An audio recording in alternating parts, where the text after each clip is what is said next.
Welcome, everybody, to the Pro Wrestling Wire podcast, part of ProWrestlingWire.net, AIWF Network, and of course, Helix Rock Radio every Wednesday night from 9 to 10. This is Rick Del Santo. Today, I am joined by Lucky P Larson. What's going on? Esquire. Esquire, excuse me. Let me get that right. Esquire. There you go. Because it's legit. You told me beforehand. So, yeah. You I did not print these diplomas out of a Cracker Jack box. You can didn't go to ask. Staples? No? No, I did not. I went to Vanderbilt Law School. There you You, go.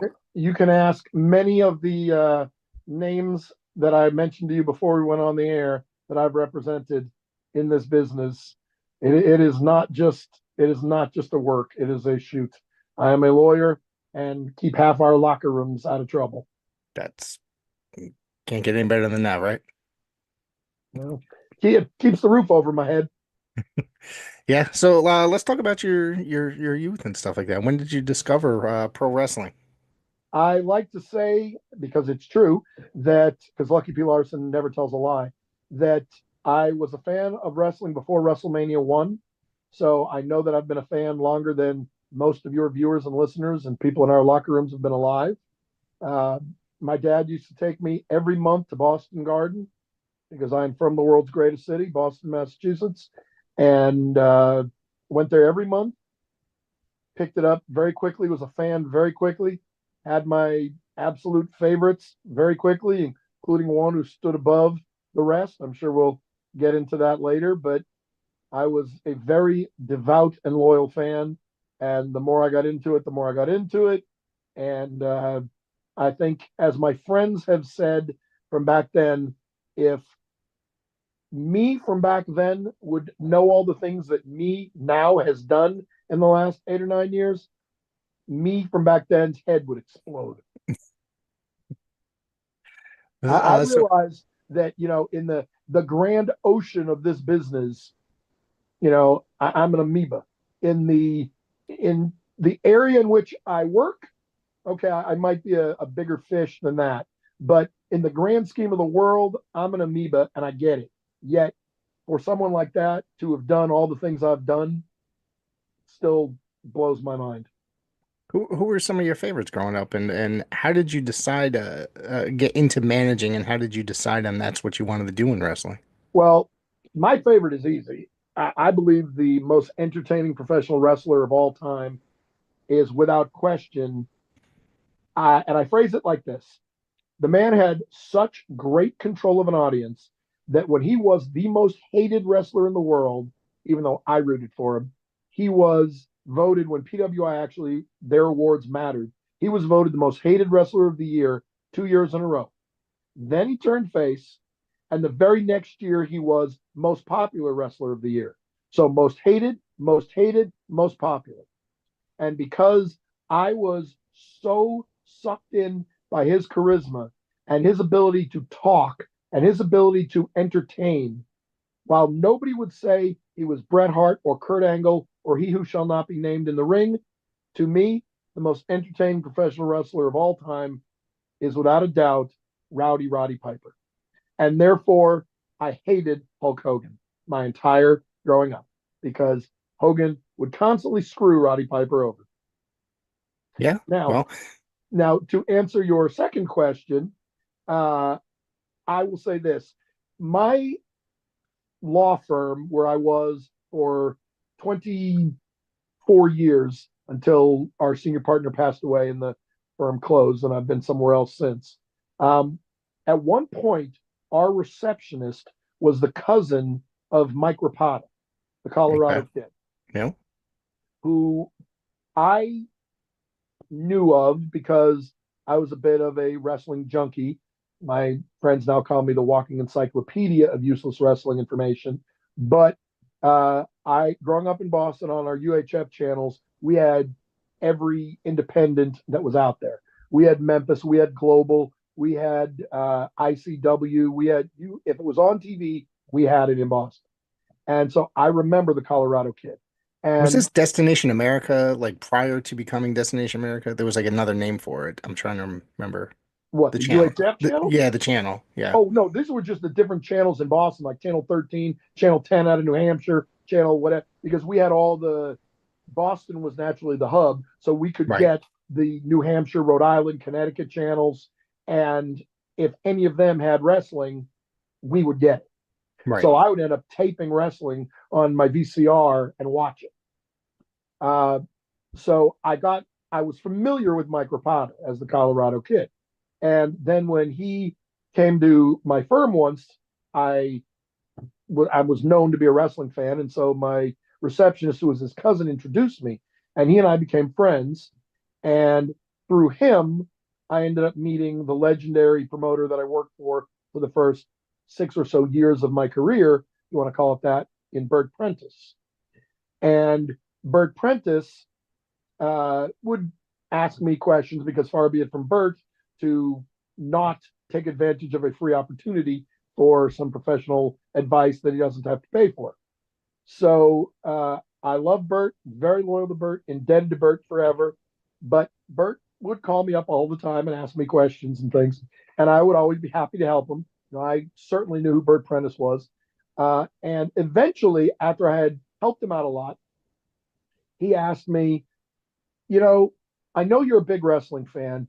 Is there, a dream in wrestling that you've got that maybe I can help you with? I said, absolutely. He said, what's that? And of course, I named a wrestler that I would like to meet. And he said, yeah, I don't know about that. Little did he know that I would end up managing that person a number of times. But he said, well, anything else? And I said, well, I'm probably too old and out of shape to be a wrestler. He said, well, I'll tell you what, I think you'd be a good heel manager. I think people would hate you. I said, gee, thanks, I think. And so he said, all right, we're going to do a show. And if you want to be involved, I said, I'd love to be involved. Are you kidding? I said, all right, well, you're going to manage Mike. Mike, although I've grown to absolutely hate the Colorado kid, Mike Rapata, when he puts on face paint and becomes the Joker and I manage him, he and I are a great team. So I was managing the Joker and another guy who was known as the Riddler, and they went up against Daniel Leeds and LT Falk. And I was told, all right, come up with a character, come up with a name. I said, all right. So that's a whole nother story. I'm not sure you want to get into, but regardless, I came up with a name. And so I showed up, we did the show, and I left. I thought it was a one off, and I was like, well, that was fun. I'm glad I got to be part of it, got to put a match together, see how everything's done. And then Bert called me a couple days later and said, so what did you think? I said, I had a blast. He said, good, because you got to come back. I said, well, I'm certainly happy to come back. I'd love to. What do you mean I have to come back? And he said, well, and I kid you not, and I know for a fact that this is true because I know who it was. He said that he started getting phone calls after the show asking who the manager was because there were people who said, again, not my words, theirs, that I was the most entertaining part of the show. And I said, I don't believe that. And he said, it's absolutely true. And it turned out, when I found out who they were the core of what soon became known as the Legion of Lucky, which was my fan club. And there's a Legion of Lucky Facebook page, in addition to the Lucky P Larson Facebook page. And the club grew to the point where we'd be on TV and they'd even be acknowledged. Like Jerry Lawler came on one time and said, yeah, I know Lucky P's got a following. Normally it's, the tax collectors and lawyers and the dog catcher, but, so they were acknowledging that, there was this group, and they would take over and sit the entire front row of Omen Arena shows and openly root for me and all the heels that I was managing, to the point where we had a show in Burns, Tennessee once, and probably 75% of the building were rooting for me. And I was in virtually every match. And Bert got so mad, he said, we're not coming back here anymore, because they were turning on all his beloved baby faces, to the point where eventually Bert pulled me aside and said, all right, look, Lucky, you got two choices. He said, I'm either going to turn you face or you're going to have to piss off your fans. because I said, well, I don't want to be a baby face. So I said, all right. So literally, I went out and I told the Legion of Lucky they could all go to hell, and I didn't need them. I didn't care about them, et cetera, et cetera. And you know, I told them, look, you want to help me out? Boo me out of the building. And so they did. So, and to me, the idea that it would have exploded like it has blows my mind. Bert always said, "Oh, I knew it would." I said, There's no way you could have known that, 8, 9 years later, I would have sold out of like 4 batches of T-shirts. I would have been the color commentator for 3 or 4 different shows. I have managed so many people. I've managed James Ellsworth, Katie Lee, Lanny, Tommy Rich, Doug Gilbert, Carlito, Scott Steiner, Rhino, the Moondog.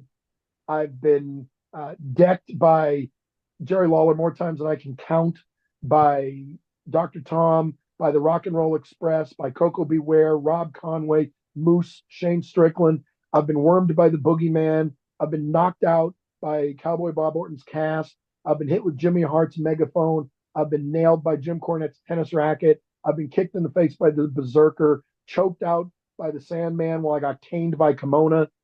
I've been slapped by Baby Doll. I've tapped out to Miranda Gordy. I've stomped on Too Cold Scorpio and Tommy Dreamer and Shane Douglas and C.W. Anderson and choked Brian Pillman Jr. And I've been screwed over by Tommy Young. I've been screwed over by Bobby Eaton, who worked as a special ref. That just literally all off the top of my head. And of course, I've worked with Missy Hyatt a number of times. So, yeah, not bad for an amoeba. And far be it from me to point out, I am at 43 championships and counting, including the current reigning SICW Classic champion, the 2-ton monster, the walking mountain, Kowalski. Let's talk about that. I have that in my notes. I wanted to talk about that. What is it like working with Kowalski and your relationship with him, and how that just so happened to be put together? Well, when I came to SICW, it was shortly after USA Championship Wrestling went by the wayside when Bert Prentice passed away. Mhm. And Herb had come down there a couple times to USA with Travis Cook, who is a brilliant mind and a good personal friend of mine, Miss Judge. But Herb was looking, I believe, for someone else to do some commentary work. And I fit the bill because I've been doing commentary for USA. And as you can tell, I'm clearly shy and introverted and don't really talk much about myself or wrestling. So I said, all right, I'll give it a shot. And behind the scenes, I started to maneuver my way in. And then Kowalski and Mauler McDarby, who is one half of the measuring stick of tag team wrestling, the professionals, started talking about the boss, this mysterious boss. And when Kowalski had a Central States title match, the boss revealed himself to be me, may or may not have allowed Kowalski to use his briefcase to knock out Gary Jackson and win the Central States title before Bobby D stole it. And I started working with Kowalski and Mauler McDarby, who I worked with for several months. Mauler then took some time off, came back with Sean Santel as the professionals, who I manage. I've also brought in the greatest tag team on God's green earth, Roughshot Lamont Potts and the notorious Bradley Diggs, the LA Hustlers, the only three-time SICW tag team champions under my watch. Kowalski has won all 3 belts, the tag team belts with Mauler McDarby, the Classic Wrestling Championship, and the Central States Championship, all under my watch. So I'd say we're doing pretty well. And we've now recently brought in Axe Allwart, the most dangerous man in SICW, the master of the pile driver. People get carried out on a stretcher. So the Dogtown Underground, which is my group at SICW, is a powerful group. And Kowalski stands atop the mountain, which is ironic because he is a mountain. So anybody who wants to try and knock him off, have at it. See if you can walk through the walking mountain. I don't think so. So, wow. Did you Now, if I remember correctly, did not Kowalski work against Greg Anthony last year? Or was that earlier this year? No, no, that was in a steel cage. Yes. Uh, Greg Anthony, who is a slimy sleaze bag of a excuse for a champion, basically, from what I recall, used ether to weaken Kowalski. I mean, he is a man. He's a monster of a man, but he's a man. As I recall, he used ether, brass knuckles, a chain, kicked him in his Kowalskis, and then had the ref do a fast count. That's how he defeated Kowalski because he could never beat him fair and square one on one. See, I would never cheat, and neither would any of my guys. I'm like Bill Belichick, the greatest coach in the history of football or probably any sport. We're honest as the day is long, never cheated a day in her life, never lied. And Greg Anthony on his best day cannot beat Kowalski on his worst without cheating. That seems a little far-fetched, I think. You used all that? He used all that. Yeah. All that. Wow. All that. Wow. Yep. That's incredible. Are you Just to gonna what are take you gonna down. believe? Your own eyes or me? Well, I watched it on TV. That's what I I don't, said. You're gonna believe your own eyes or me? yes. I mean, I didn't see any of that. Well, Well, then clearly what you saw was AI. I mean, oh, as I've always said, do you think Tom Hanks really met President Nixon and President Kennedy? Was Jeff Goldblum really chased by dinosaurs? No, those of are course not. movies. Of course not. Did Greg Anthony actually cleanly beat Kowalski? No. I saw a lot of shenanigans leading up to that. That's all I saw. Yeah, and the shenanigans were all on the part of Greg Anthony. All right, all right, all right. So, you guys gonna meet look to meet Greg Anthony anytime again soon? Anytime that Greg Anthony would like to grow a set, have a little courage, and put the belt on the line against a man who is bigger, stronger, and better than him, and has the greatest mind in professional wrestling in his corner, we are more than welcome to that challenge. Come on, big boy. Come on, golden boy. See what you got. As luck would have it, I'll be talking to him this coming Sunday, so I'll have to remind him of this if you don't mind. I'll let him know. You can give him a solid gold engraved invitation to get his whipped by Kowalski anytime you like. Hmm, interesting. All right. Um, so before we move forward, I want to ask you about Bert Prentice. So you enjoyed working for Bert? Tremendously. Yeah, he seemed like a really good guy. I spoke to him once or twice. I actually tried to get him to do the podcast, but he didn't seem too interested in doing interviews. So at all, as a whole. Well, Bert was extremely, extremely old fashioned when it came to the business. Hmm. Uh, More so than most anybody I've met. Herb is fairly old school as well, which comes through in SICW, which is one of the reasons I think it is so good. But Bert was the godfather of Tennessee wrestling. Everything went through Bert. He was the glue that held it together. It was through Bert, obviously, that I got to work with many of these talents, and especially Jerry the King Lawler, who I have had the pleasure or mispleasure, however you want to call it, of working with several times. He has beaten me up more times than I can count. He's beaten me up more than anybody in this business.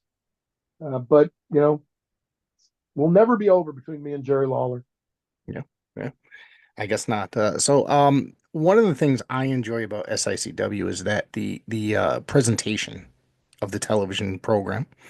Herb's a great guy. He's been on this show before. He will be returning next week, actually. So I'm looking forward to talking to him again.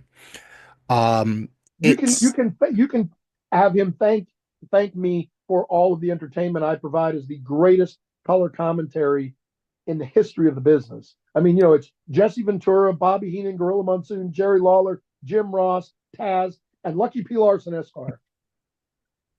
I mean, I put Gordon Soley to shame. the greatest of all time. You put to shame. Yeah, Wow. Okay. All right. Gordon Soley, Bill Mercer, Bob Caudle. That's I'm familiar with all of them.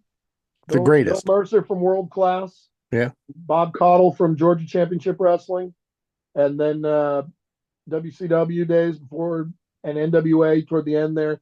Yep. There's little you can throw out there that I'm not going to be aware of, but yeah, I would say that my color commentary next to Dr. Drew's play-by-play, the back and forth, the chemistry that we've developed over the last couple of years, I've actually had people tell me that that is some of the best part of SICW.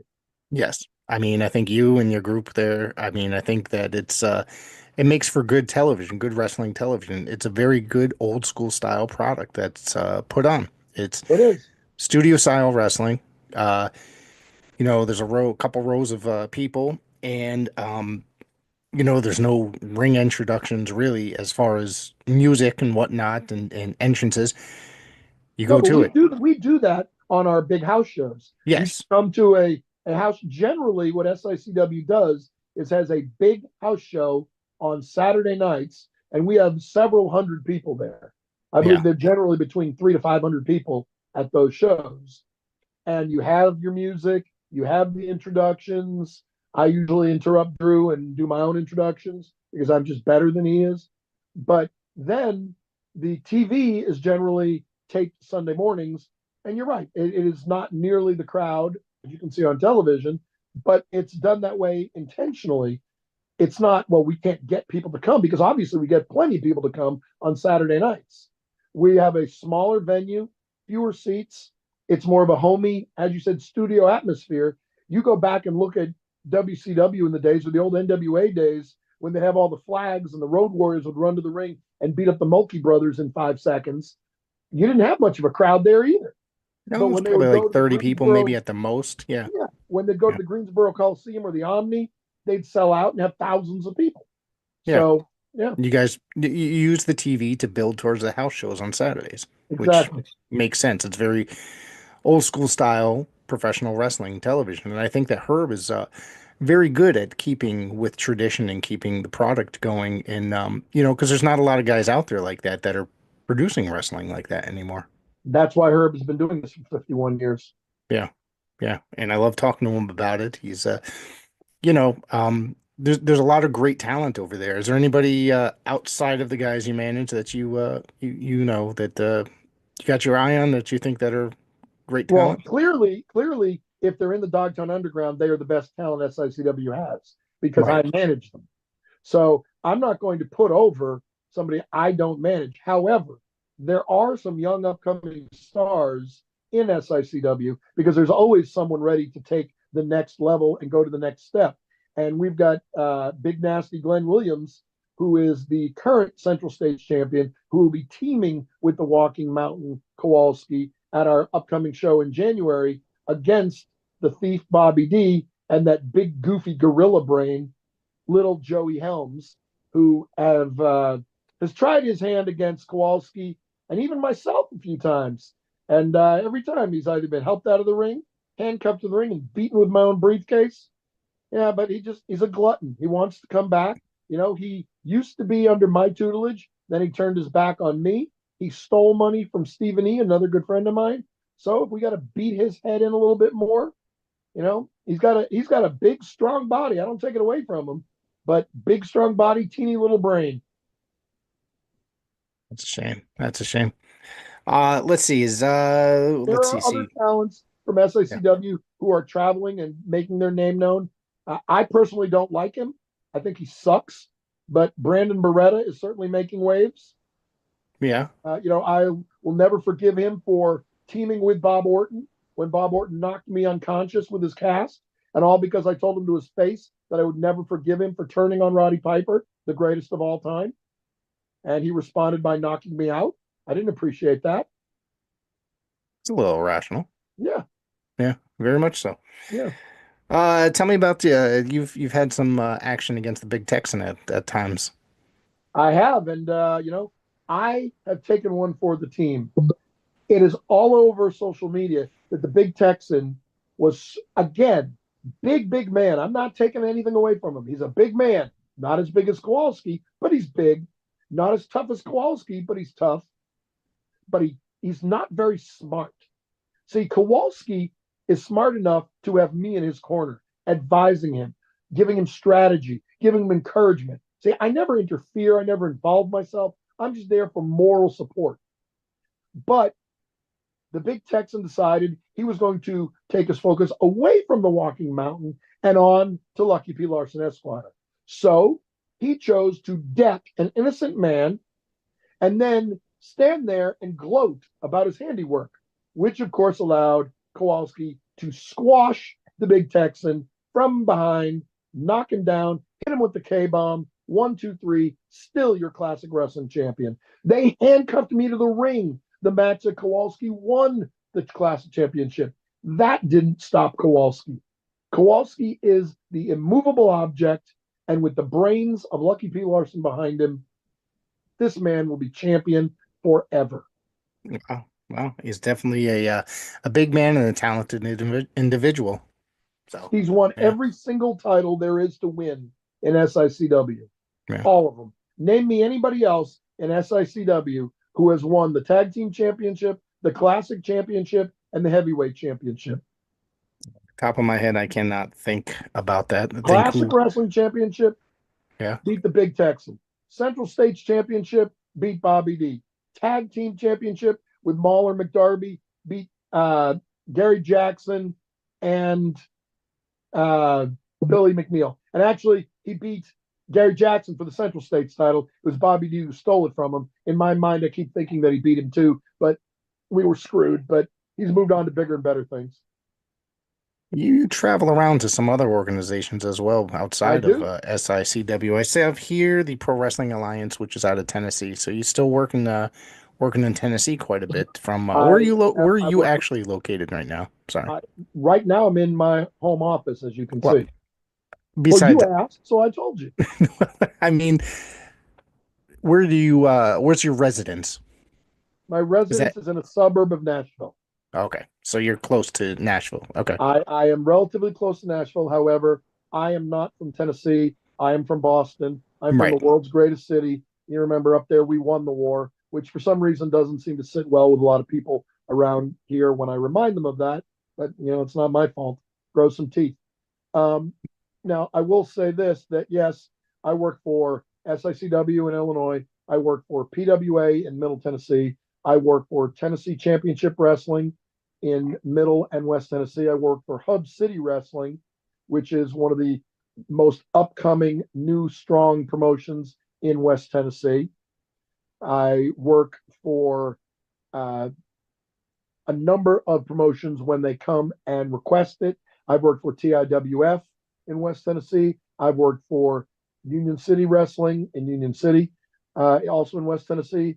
For quite a while, I worked with the Rat Pack at Revolutionary Wrestling Entertainment out of Arkansas. I have worked at Battle on the Border. I am, in fact, a Hall of Famer at the Rock and Wrestling Federation. So I've worked for several different companies. I've worked for SPWA. I've worked for Mid South Pro Wrestling. Even had to suck it up and take Greg Anthony's money because I was in such demand there. So yeah, I worked for a number of different promotions, won championships many places, from New South and Kentucky to wherever you want to go. I've been there. I've even managed at CAC in Nevada, managing Loverboy Matt Riviera in at the CAC shows. So, Well, and I've of well, course also managed it at Charlotte, North Carolina in the Gathering, not the Gathering of Juggalos. Team Art presents the Gathering, which is a great fan convention every August. I've managed in the main event 4 out of the 5 years, and managed the other year, managed a couple matches there as well. So I've always been involved there.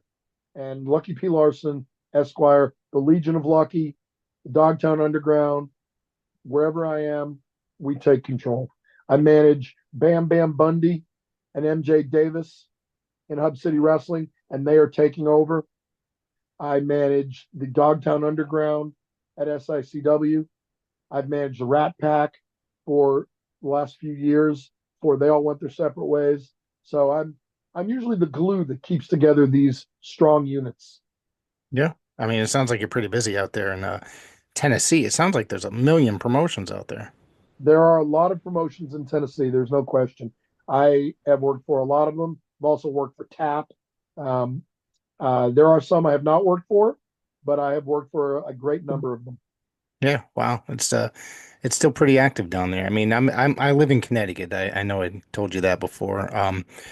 In a town called Wallingford. I'm not sure if you're familiar with it. I worked for a summer in Hartford, and Yeah. I even remember the Hartford Whalers. Yeah, well, I used to go to those games when I was younger. My father used to take me to well, I grew up in New Haven. He used to go to the New Haven Nighthawks games, but my dad was such a hockey fan, we'd always go to the Whalers games all the time. Wasn't there also like a double A Red Sox minor league team in New Haven? Oh, yes. I'm trying to this was when was this? Probably earlier 2000s. I'm trying to think. Was that the Ravens, maybe? I know that the reach of Boston sports Hmm. is infinite. I enjoy when the Predators play the Bruins, or the Celtics play the Grizzlies, or the Patriots play the Titans.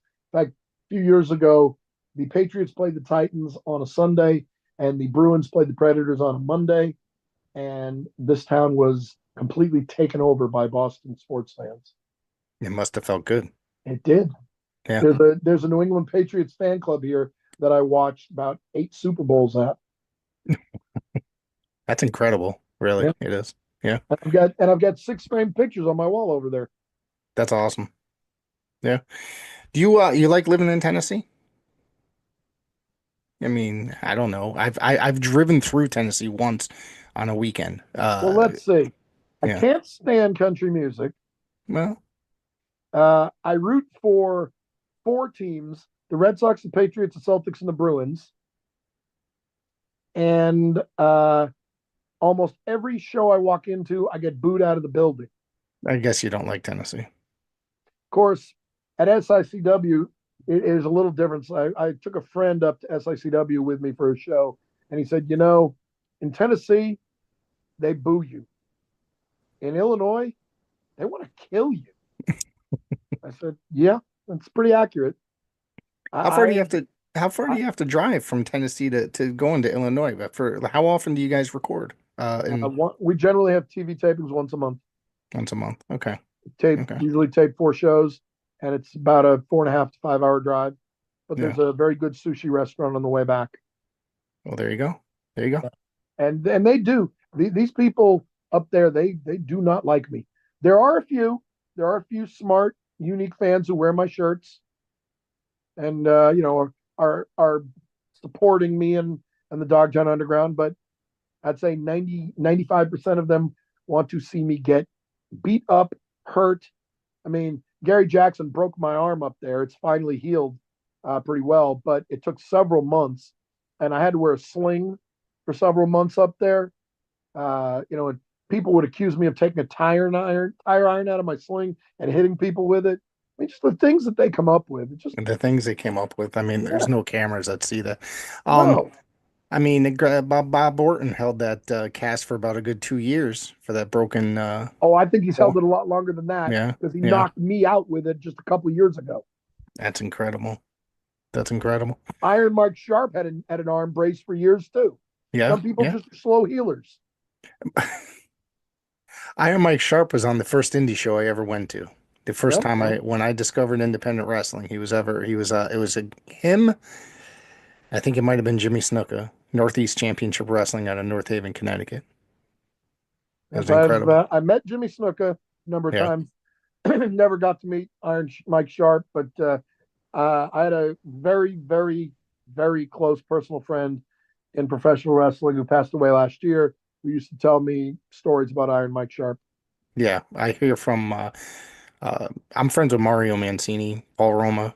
Mhm. They run a school up here, and I hear stories about everybody that and Mario, great storyteller, and he sharing his memories. He's got some good things to say about Mike, Iron Mike. I will say this: I have met so many of the talented men and women who have put their bodies on the line over the last however many years I've been doing this. And I take a shot every now and then, like from the Big Texan or the people I mentioned earlier, but I'm not in the ring taking the shots. They are all night long. And so I've got nothing but respect for everyone who gets in the ring. And one of the few people I have not yet met who I wanted to and still do is Mario Mancini, who was supposed to be at the Fan Fest last year, but Right. couldn't make it. And I actually was one of the few people there who was disappointed Mario Mancini didn't show up. Uh, while other people were in line to meet these, high top level stars, I'm wanting to meet someone I'd never met before because I would like to talk to them. So, meanwhile, FanFest 3 coming up in a few months. And once again, I will be bringing the Walking Riot, the First Lady of Wrestling, my friend, Missy Hyatt. So, Well, I have that down here in the notes. I was hoping to get to talk a little bit about the Fan Fest coming up May 16th and 17th, 2025. yes, at the Hilton at the airport this year, you do not even have to go far from the airport when you show up. And we will have a great night of wrestling. We'll have Bill After Show on Friday. Then you'll have a meet and greet Saturday, and then a great night of wrestling. And I believe we'll once again have the Bruiser Brody Memorial Battle Royal. And I'd like to know who's going to toss out a 2-ton monster named Kowalski. Yeah. I wanted to go down there last year because it seemed very interesting. I wasn't able to. I did a lot of conventions or was that this year? This year, excuse me. Yes, you Next year. missed the greatest tag team on God's green earth. The LA Hustlers become the three-time tag team champions of SICW. I'm not sure I'll be making it this year. I'm sorry. I have two weddings to help pay for. So two of my daughters are getting married this year. What is more important? You got to get priorities in your life. What's more important, your kids or wrestling? Well, I'm did that'll sometimes cause an argument here, but pro wrestling is very important to my life. So As well, it should be. it is. It is. So I go to a lot of shows. I work a lot of shows. And it's amazing that pro wrestling, especially at this age, I'm gonna be 50 in a few months, but it's amazing that even still at this age, how much love I have for professional wrestling, I think. Me And that too. it's just I've been a fan since probably 1984, roughly. About the And same time as me. yeah, I went to my first show at 4 years later, my first live show. I just watched it on TV. And then when I went to my first live show in New Haven, Connecticut, it was a television taping. That's when I went through the whole obsession mode. You know what I mean? And it's today I still watch wrestling. I mean, what do you think about wrestling basically now? It's there's so much compared to when we were younger Well, I will around say that time this. period. I've always said there to me the biggest difference between wrestling when I grew up and wrestling now is not the fact that kayfabe is on life support if it's not completely dead, although we do try to keep it alive at SICW. It's not the fact that there are spoilers on the internet. It's not the fact that everybody seems to know everything. To me, the biggest problem in wrestling today is the glut of pay per views. And I'll tell you why. Because back in the day, when we had WrestleMania once a year and that was it, or you had WrestleMania and the Survivor Series and that was it, or you had WrestleMania, the Survivor Series, and SummerSlam and that was it, or you had WrestleMania, Survivor Series, SummerSlam, and the Royal Rumble and that was it. And it stayed that way for a while. Yeah. You had 4 pay per views a year, meaning you had 3 months between each pay per view to build up stories, angles, to bring in the fans, to suck in the fans, to make them care about something. Now, with a pay per view every 3 weeks, we're putting matches on a Friday that are going to take place on a Saturday or Sunday pay per view with no buildup that fans have seen 1,000 times. To me, that is the biggest difference between wrestling now and wrestling then. Now it's all about I'm going to do a triple Canadian destroyer off the top rope through a flaming barbed wire table, and then you kick out at one, and then I'll beat you with a roll up.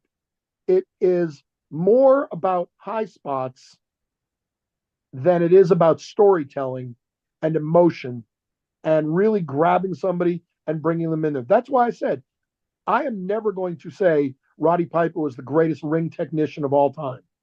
His greatest move is an eye poke. Yeah.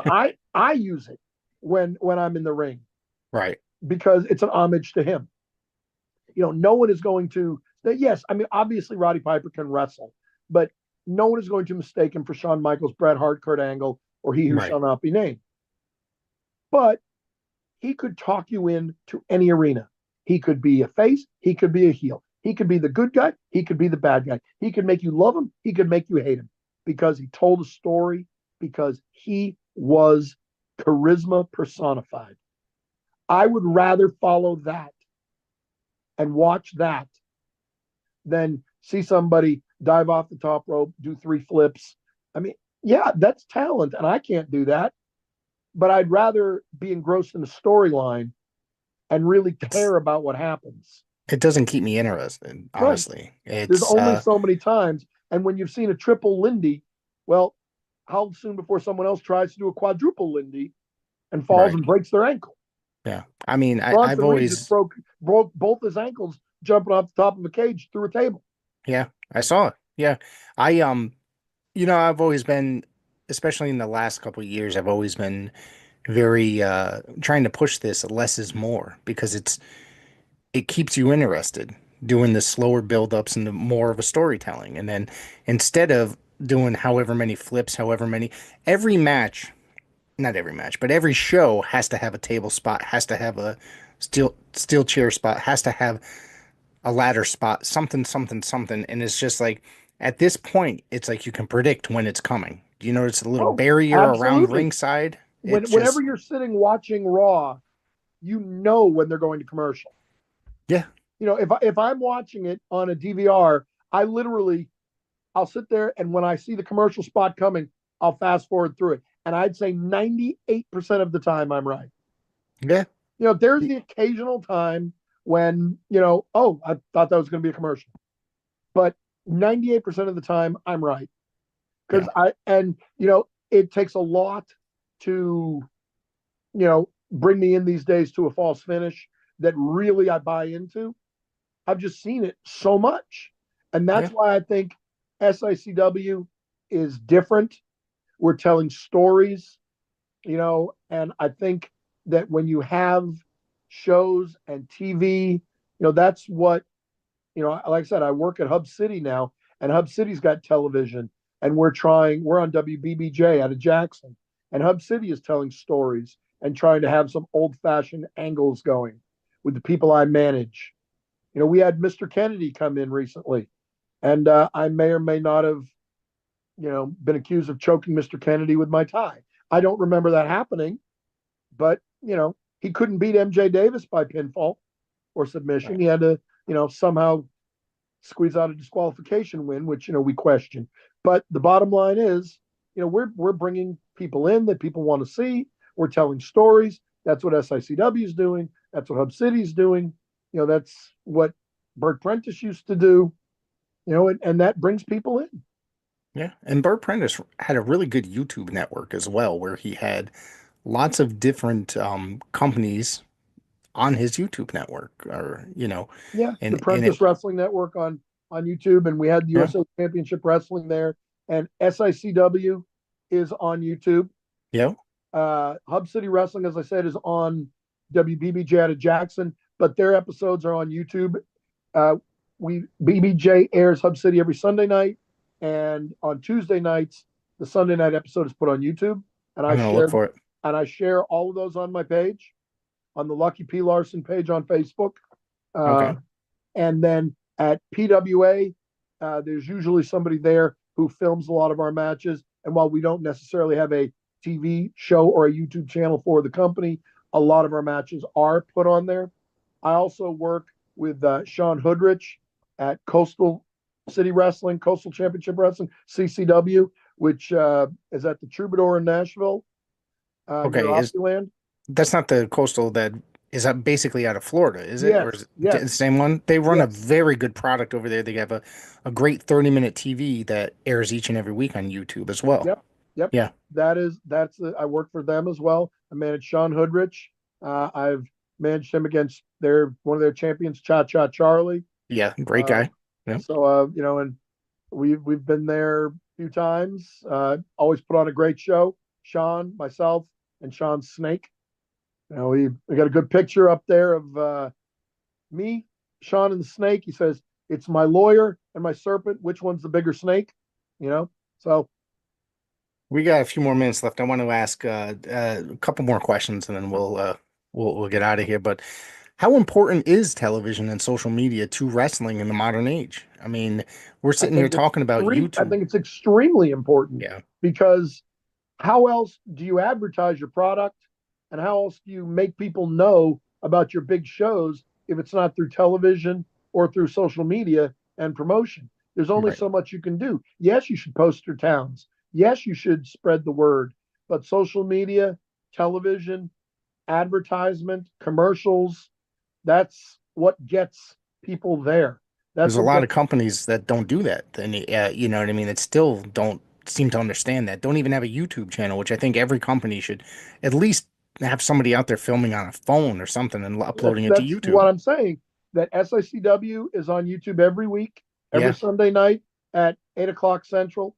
Hub City is on WBBJ every Sunday night at 10:30 Central, and then let's say SICW is available pretty much immediately thereafter on YouTube.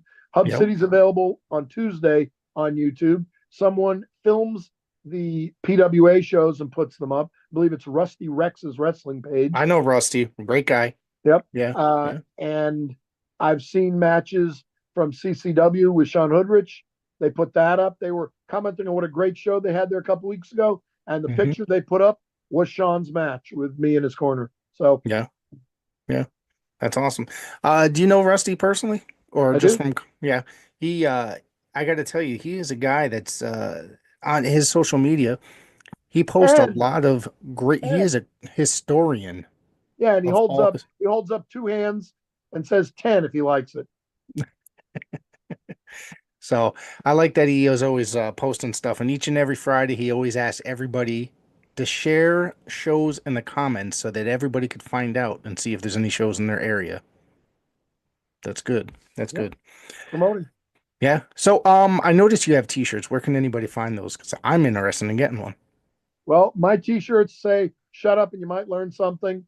I've sold out of several batches of them. If somebody wants one, you can easily message the Lucky P Larson page. Follow. We've got over 4,000 followers on the Lucky P Larson Esquire page on Facebook. I put up every show I'm going to be a part of. I've got pictures of pretty much every talent I've worked with. I've got pick. I forgot. See, I told you it was off the top of my head. I just remembered a few more. I've been super kicked by Solo Sokoa. I've been hit with a steel chair by Rikishi. I've been low blowed by Brian Christopher. Those were a few more that I had forgotten about. Yeah. So, yeah. Yeah. And basically you said your Facebook page, Lucky P Larson. Is there any other Lucky P place Larson that Esquire Facebook page. It's my smiling visage yelling into a microphone. And like I said, shut up, you might learn something. We've got t-shirts for sale. We've got cards. We've got little keychains, whatever you want. All your Lucky P Larson Esquire needs. And yes, I am a real lawyer. Like I said, I've represented a lot of people in this business. Some, may or may not want it known. One who talked about it very openly in shoot interviews. So I have no problem saying so because she said so. And she was a very good friend of mine, and I miss her dearly. Was Daphne Shannon Sproul. I was one of her lawyers, um, and done some work for a few of the Glow Girls. I've done some work for a number of the Tennessee legendary wrestlers. A lot of people I've worked with, a lot of fans. It's amazing. They'll hate me during the show, but they'll come to me on my way to my car and say, "Can I ask you a question?" I always know it's going to be about a case. So, I should have came and to you when I had a problem with my ex-wife. But yeah, anyways, well, I've done a lot of that since I've gotten involved. And of course, I will give kudos as I will anytime, I'm talking wrestling.